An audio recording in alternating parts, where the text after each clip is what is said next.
आज की बात वर्तमान मुद्दों के साथ देखिए जयदेव पटेल के साथ शनिवार रात 11 बजे और रविवार सुबह 11 बजे सिर्फ नंबर 1 इंडिया न्यूज पर। नमस्कार व्यूअर्स, मैं जयदेव पटेल और आप देख रहे हैं number 1 India news.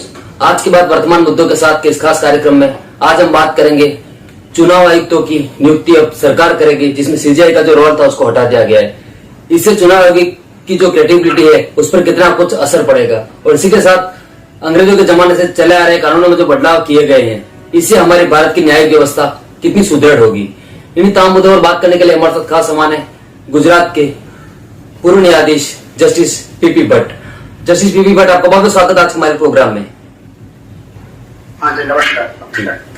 Justice PP Bhatt, आपसे मेरा पहला सवाल है कि सुप्रीम कोर्ट ने कहा था कि चुनाव आयुक्तों की और मुख्य चुनाव आयुक्त की जो नियुक्ति होगी उसमें सुप्रीम कोर्ट के सीजीआई और उसी के साथ साथ में प्रधानमंत्री और जो मुख्य अपोजिशन लीडर है वो रहेंगे, लेकिन अब उसमें बदलाव करते हुए केंद्र सरकार ने एक बिल पेश किया जिसमें सीजीआई को रोल को हटाकर वहां पर कानून मंत्री को जगह दी गई है। इसको आप कैसे देखते हैं? देखिए, इस बारे में क्योंकि सुप्रीम कोर्ट का और जो पहले का जो ऑर्डर और जजमेंट है उसको सरकार जरूर से आई थिंक उसके पर गौर करेगी ध्यान में, लेकिन क्योंकि अभी तो एक ये नया अमेंडमेंट इंट्रोड्यूस करने की बात है, अभी इस पर गौर किया जाएगा, इस पर व्यूज भी लिए जाएंगे और ये मेरे ख्याल से कानूनी जो एक्सपर्ट हैं भारत सरकार के, उनकी सलाह वगैरह लेकर भारत सरकार इसके बारे में कोई आखिरी निर्णय करेगी। तो फिलहाल अभी इसके बारे में चर्चा करना उचित नहीं है क्योंकि अभी ये matter already is under active consideration of the different wings of the government। जी, जस्टिस पीपी भट्ट, मेरा इससे जुड़ा सीधा सवाल इसी वजह से है क्योंकि अगर चुनाव आयोग की नियुक्ति अगर सरकार करेगी तो फिर जो एक पारदर्शिता है वो कैसे बरकरार रहेगी? नहीं, वो सब बातों का ख्याल किया जाएगा और जो इंडिपेंडेंस है चुनाव आयोग का वो भी मेंटेन होगा उस तरीके से। मेरे ख्याल से इस मामले में आगे के कार्यवाही और निर्णय जो भी होगा वो फाइनल गवर्नमेंट करेगी, उसको अच्छी तरह सोच समझ के उसके ऊपर गौर करके उसका आखिरी निर्णय करेंगे। जी, अभी इसके ऊपर कोई कमेंट करना मेरे ख्याल से फिलहाल से उचित नहीं रहेगा। तो सही वक्त आने पे उसके बारे में जो भी व्यूज आएंगे उसके बाद फैसला होगा। जी, जस्टिस पीपी भट्ट, नए कानूनों में जो बदलाव किए गए, अंग्रेजों के जमाने में चले आ रहे थे कानून, उसमें जो बदलाव हुए हैं उसको आप कैसे देखते हैं और क्या इससे हमारे न्यायिक व्यवस्था जो है वो और सुदृढ़ होगी, ऐसा आपको लगता है? हाँ जी, अभी जो बिल पेश किया गया हमारे भारत के जो गृह मंत्री जी ने पार्लियामेंट में जो पेश किया, इसमें भारतीय न्याय संहिता जो आईपीसी 1860 का था उसके बदले उन्होंने भारतीय न्याय संहिता 2023 का एक बिल पेश किया है जिसमें टोटल मिला के 356 अमेंडमेंट्स हैं। भारतीय साक्ष्य बिल जो एविडेंस एक्ट था हमारा पूरा 1872 का, उसके रिप्लेसमेंट में उन्होंने ये बिल पेश किया है। और तीसरा है भारतीय नागरिक सुरक्षा संहिता 2023 जो हमारा सीआरपीसी था 1973 का, उसके रिप्लेसमेंट में ये बिल पेश किया गया है। तो बेसिकली ये आइडिया है to replace British laws and overall criminal justice system को इम्प्रूव करने के लिए किया गया है। The spirit is to protect the right of Indian citizens. Parliamentary standing committee के पास अभी यह बिल जाएगा वहां रिव्यू के लिए और उसके पर गौर किया जाएगा। भारतीय न्याय संहिता जिसमें मेरे ख्याल से जो अभी जो बिल ब्रॉडली हमने देखा है उसमें crime against state, crime against women, crime against children and murder, ये सब चीजों के पर ज्यादा उन्होंने उसमें वजन दिया है और उसके लिए इसमें प्रावधान किए गए हैं। And for the first time offense of terrorist activities and organized crime has been added in the draft। जैसे आपको पता होगा कि सेक्शन 124 ऑफ आईपीसी भी इस बिल में रिपील किया जाएगा, ऐसा एक बिल में प्रस्ताव है।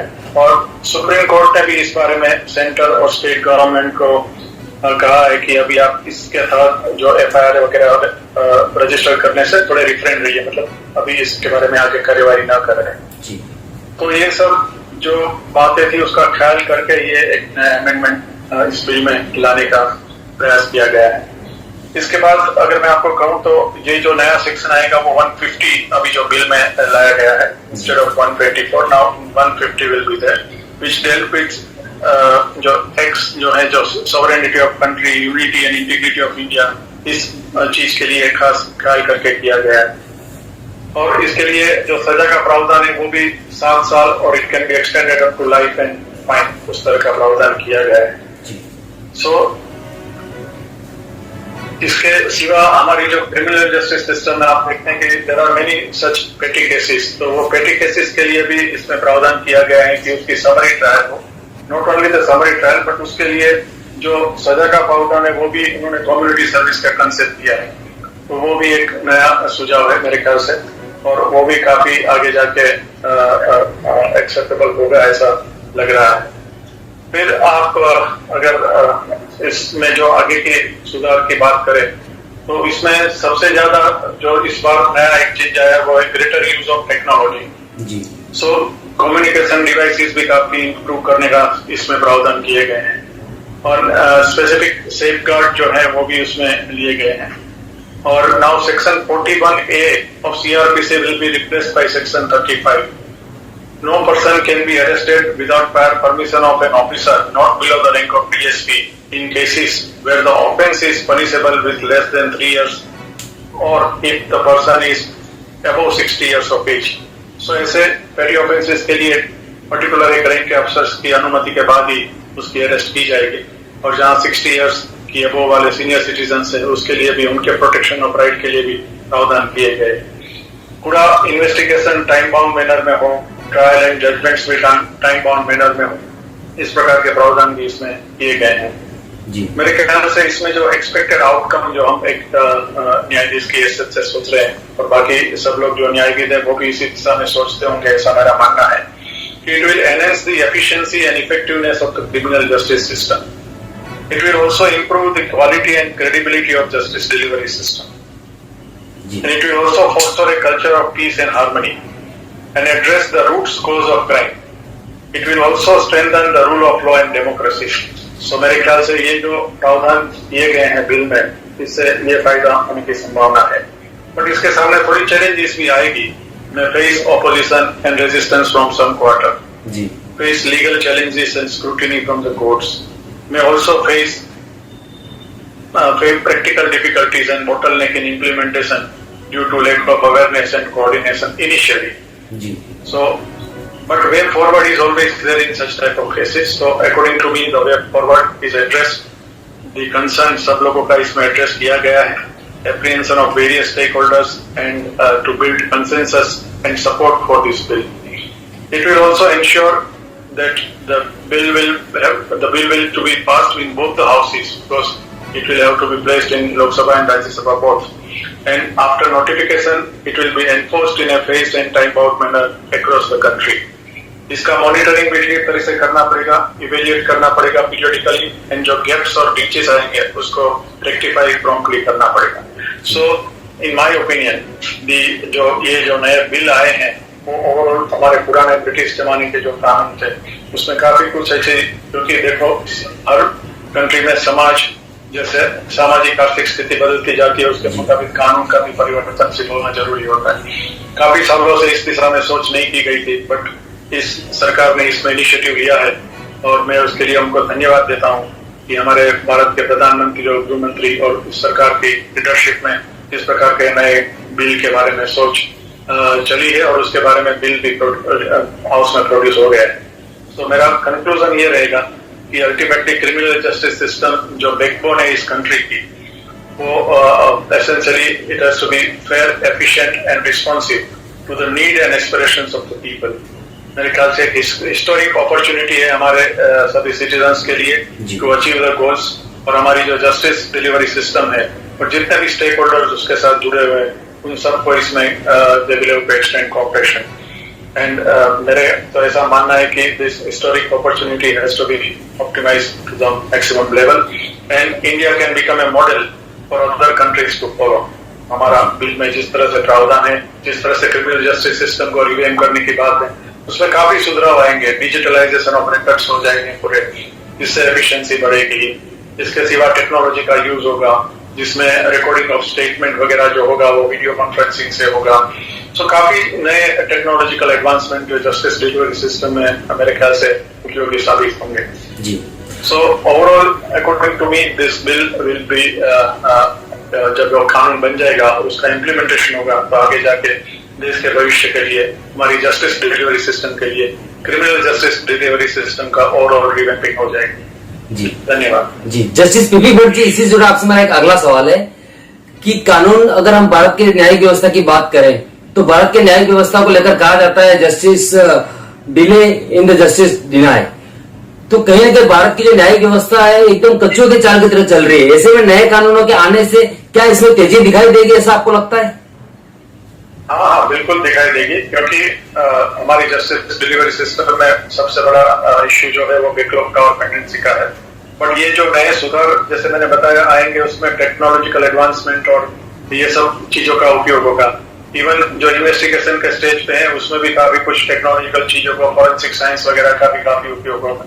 तो ये सब चीजें स्ट्रेंथन होगी और साथ साथ में एफिशिएंसी बढ़ाने के लिए जो हमारी ट्रेनिंग का जो कंसेप्ट है उसको भी और स्ट्रेंथन किया जाएगा और जो कैपेबिलिटी है हर एक जुडिशियल ऑफिसर्स की उसको अच्छी तरह से डेवलप करने के लिए भी आई थिंक नेसेसरी स्टेप्स इसमें उठाए जाएंगे।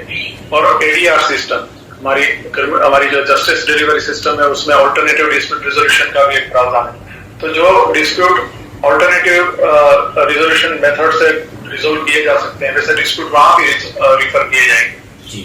सो मेरे ख्याल से हर दिशा में प्रयत्न करने से, बिकॉज देयर आर मेनी सब डिस्प्यूट, कॉमर्शियल नेचर के डिस्प्यूट्स हो, फैमिली डिस्प्यूट्स हो, तो इस प्रकार के डिस्प्यूट्स को हम एडीआर के माध्यम से, इट में भी कंसिलिएशन, इट में भी मीडिएशन, इट में भी आर्बिट्रेशन, सो इस तरह के जो अलग अलग माध्यम है ऑल्टरनेटिव डिस्प्यूट रिजोल्यूशन, उसके जरिए भी काफी कुछ जल्दी से निपटारा हो पाएगा।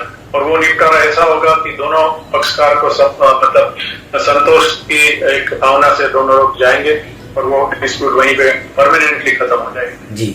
जस्टिस पीपी भट्ट जी, इस बिल को जब केंद्र सरकार पार्लियामेंट में पेश किया तो उसने एक बात और कही कि आगे से जो चार्जशीट होगी 90 दिन के अंदर पेश करनी होगी और मैक्स टू मैक्स 180 डेज के अंदर इसको पेश करना होगा और उसी के साथ 180 दिन के बाद में 30 दिनों के भीतर इस पर फैसला होगा। तो क्या हमारी न्यायिक व्यवस्था जो है इसके लिए तैयार है? हमारी न्याय व्यवस्था बिल्कुल इसके लिए तैयार रहेगी और इसके साथ साथ जो पुलिस का व्यवस्था तंत्र है उन लोगों को भी अपने हिसाब से इसके लिए तैयारी करनी पड़ेगी, क्योंकि जो इन्वेस्टिगेशन के स्टेजेस होते हैं उसको टाइम बाउंड मैनर में उसको मॉनिटर करना पड़ेगा और टाइमली चार्जशीट कोर्ट में फाइल करनी पड़ेगी। जब ये प्रावधान होंगे तो उसका इम्प्लीमेंटेशन के तरीके भी अच्छी तरह से उसमें ढूंढ निकालेंगे और उसी तरह उसको फॉलो करके मेरे ख्याल से जस्टिस डिलीवरी सिस्टम के साथ ये पूरी इन्वेस्टिगेटिंग एजेंसी भी कोऑपरेट करेगी। जी। जस्टिस पीपी भट्ट जी, सबसे बड़ा सवाल ये आता है कि हम देखते हैं निचली अदालत से लेकर के हाईकोर्ट से लेकर के सुप्रीम कोर्ट तक में अक्सर जजेस की जो कमी है उस कमी की वजह से कहीं न कहीं लोगों के साथ में समय से न्याय नहीं हो पाता है। तो ऐसे में आपको लगता है कि नए कानून बनने के साथ साथ में कहीं न कहीं जजों की जो नियुक्ति है उसमें भी तेजी लाने की जरूरत है जिससे कि लोगों को समय पर न्याय मिले? देखो, इस मामले में आपने देखा होगा कि काफी मतलब इस जजेस की अपॉइंटमेंट के बारे में भी तेजी आई है।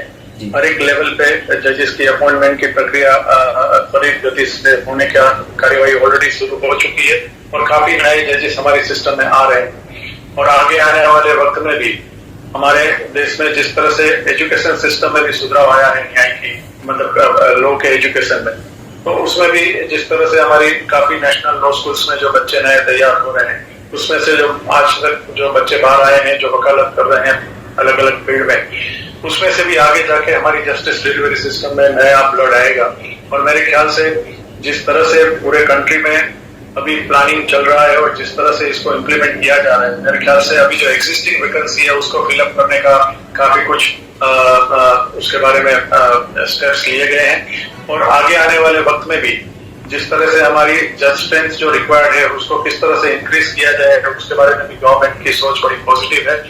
और गवर्नमेंट अभी जुडिशियल सिस्टम को जो भी इंफ्रास्ट्रक्चर की रिक्वायरमेंट है, इट में भी फिजिकल इंफ्रास्ट्रक्चर, इट में भी अदर टेक्नोलॉजिकल एस्पेक्ट्स और मैन पावर, ये सभी चीजों में ह्यूमन रिसोर्स भी पूरी तरह न्याय प्रक्रिया को मिल जाए, उसके लिए भी अदालतों को मिल जाए, उसके लिए भी गवर्नमेंट के बाद साथ जो भी प्रपोजल्स रिस्पेक्टिव हाईकोर्ट से तैयार होकर जाती है और वो एक कोऑर्डिनेशन होता है सरकार और हाईकोर्ट के बीच में, एडमिनिस्ट्रेटिवली, तो जहाँ ये बातें पर विचार विमर्श करके जो रिक्वायरमेंट होती है एक्चुअली उसको ध्यान में लेके वो जज स्ट्रेंथ बढ़ाई जाती है। और फिर अपॉइंटमेंट की प्रोसीजर भी जो होती है उसमें भी थोड़ा वक्त लगता है, बट वो वक्त लगना भी जरूरी है क्योंकि अपॉइंटमेंट पे भी there is a procedure for selection of right and proper candidates. जी, जस्टिस पीपी भट्ट, हमेशा न्यायपालिका पर एक आरोप लगता आया है कि न्यायपालिका जो है वो मौजूदा सरकार जो रहती है सत्ता में उसके अधीन काम करती है। उस पर मैं आपकी टिप्पणी चाहूंगा ताकि जिससे कि एक आम जनता के अंदर जो एक माहौल है या फिर जो सोच है। हमारे संविधान के तहत जो व्यवस्था है उसमें न्यायपालिका का अपना एक स्वतंत्र और इंडिपेंडेंस रहा है। इस देश का इतिहास है और इस देश में वो हिस्ट्री कंसिस्टेंटली फॉलो हुई है। न्यायपालिका ने अपना कर्तव्य अच्छी तरह निभाया है, सरकार अपना कर्तव्य निभाती है, न्यायपालिका अपना कर्तव्य निभाती है और वो हमारे देश में आज तक अच्छी तरह उसको मेंटेन किया गया है इन अ डिग्निफाइड मैनर। जी, जैसे पीवी भट्ट जी, आपसे बड़ा एक क्लोजिंग क्वेश्चन है कि यूनिफॉर्म सिविल कोड की अगर हम बात करें तो देश के लिए कितना जरूरी कानून है? यूनिफॉर्म सिविल कोड भी देश के लिए बड़ा आवश्यक है, जरूरी है और मैं इस गवर्नमेंट को इसके बारे में रियली आई विल अप्रिशिएट कि उन्होंने इनिशिएटिव लिया है क्योंकि यूनिफॉर्म सिविल कोड की जरूरत इस देश में अब आ चुकी है। क्योंकि जैसे देखो आप क्रिमिनल प्रोसीजर कोड, आईपीसी, ये सब जो है वो हर एक सिटीजन के लिए एक कॉमन है, उसके तहत पूरी प्रक्रिया होती है। उसी तरह सिविल प्रोसीजर कोड मतलब code of common civil code भी एक बहुत ही इंपॉर्टेंट फैक्टर है जो हर एक सिटीजन के लिए होना चाहिए। हमारे देश में जिस प्रकार का सोशल फैब्रिक है उसमें अलग अलग ज्ञाति जाति सब कुछ है, बट फिर भी there is a unity in the country और मैं मानता हूँ कि देश की यूनिटी इंटीग्रिटी सब बनाने के लिए भी यूनिफॉर्म सिविल कोड का होना जरूरी है। इसके बारे में भी काफी कुछ चर्चा चली है, इसके बारे में भी काफी व्यूज लिए जाएंगे। सो अभी लॉ कमीशन ऑफ इंडिया भी इसके बारे में सभी लोगों से व्यूज मंगवा रही है। तो मेरे ख्याल से ये जब सब व्यूज आएंगे उसके बाद उसके ऊपर गौर करके भी आगे का इसके बारे में निर्णय एक मैच्योर डिसीजन गवर्नमेंट की तरफ से आएगा। जी, जस्टिस पीवी भट्ट, आपने हमारे लिए समय निकाला। पार्लियामेंट में जाएगा जहाँ सभी पक्षों सभी दल के लोग इसके पर विचार विमर्श करेंगे, अपने व्यूज रखेंगे और इसके बाद पार्लियामेंट में जिस तरह से डेमोक्रेटिक कंट्री में होता है वो बिल को पेश किया जाएगा, देन इसके ऊपर डिस्कशन होगा and then ultimately it will be passed. जी, जस्टिस पीवी भट्ट, आपने हमारे लिए समय निकाला, उसके लिए आपका बहुत बहुत धन्यवाद।